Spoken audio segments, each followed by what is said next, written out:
It's 2 a.m. You're staring at the ceiling. Your phone is face down beside you because you promised yourself you wouldn't check it again.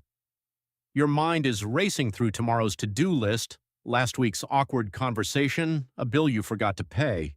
You feel broken. You feel like you're the only person on earth who can't just close their eyes and drift off. But the real answer is far stranger. For most of human history, lying awake in the dark wasn't a malfunction. It was the plan. Picture a cave 50,000 years ago. No streetlights, no glowing screens, just firelight and the sound of breathing. And yet, even there in that ancient dark, your ancestors were waking up in the middle of the night. Not occasionally, routinely, every single night.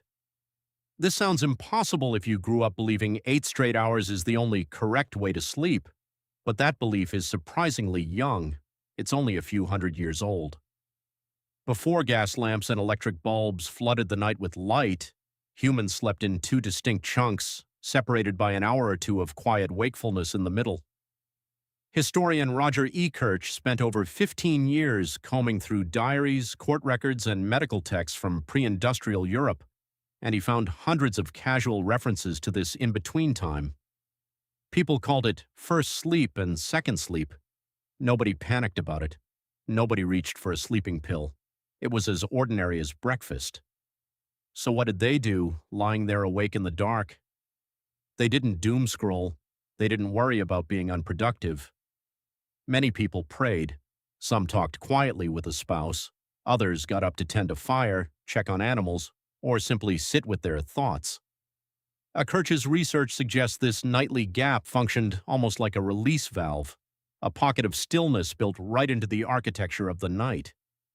Here's where it gets stranger. This pattern isn't just a historical quirk pulled from old letters. It shows up in the body itself, even today. Psychiatrist Thomas Wehr ran an experiment in the early 1990s where he placed volunteers in a room with 14 hours of darkness every night, mimicking the long nights of pre-industrial winter. No clocks, no artificial light, just darkness and time. Within a few weeks, something remarkable happened. The participants' sleep split in 2, almost exactly the way Ekirch described in historical documents. A few hours of sleep, then a calm, wakeful gap, then more sleep. Their bodies hadn't forgotten. They had simply been waiting for permission. Why would a brain evolve to want this broken-up rhythm in the first place? Think about what nighttime actually meant for early humans. Darkness wasn't just for resting. It was dangerous. Predators moved at night. Rival groups might approach under cover of darkness. A body that slept too deeply for too long without pause was a body that couldn't respond to a threat. A natural waking window in the middle of the night may have been less of a flaw and more of a built-in security check. Wake up, listen, confirm everything is still safe, drift back down. There's another piece to this puzzle, and it has to do with light itself. Your brain doesn't really know what year it is. It only knows what it senses. For nearly all of human history, the only light after sunset came from fire, and fire is dim, flickering, and orange. That kind of light barely touches the part of your brain that controls your internal clock. Modern light is a different animal entirely. Researchers studying circadian rhythms, including work building on Charles Czeisler's studies at Harvard, have shown that even modest exposure to bright artificial light in the evening suppresses melatonin, the hormone that signals to your body that night has arrived. Your ancestors' brains evolved expecting a slow, dim slide into darkness. Yours gets hit with the equivalent of a small sun every time you check a screen before bed. So when you wake up at 2 a.m., your body might not be broken at all. It might be doing something genuinely ancient. The problem isn't the waking. The problem is what happens next. Your ancestor lying awake by the fire didn't have a backlit rectangle promising outrage, comparison, and urgent notifications. They had darkness, quiet, and their own thoughts. You have a device engineered to spike your attention exactly when your body wants stillness.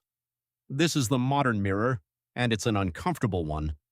You've inherited a body built for 2 sleeps, but you live in a world that insists on one unbroken block, judged harshly if it breaks. Sleep trackers ping you with guilt in the morning.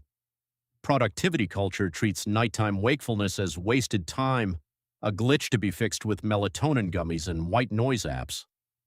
But for the overwhelming majority of human history, that quiet gap in the night wasn't wasted at all. It was woven into how people processed their day, connected with the people beside them, and quietly kept watch over the dark. There's something almost tender in that thought. Somewhere in your biology is a memory of slower nights, nights without scrolling, nights where waking up didn't mean checking a notification but checking on each other, or simply existing in the dark without needing to be anywhere else.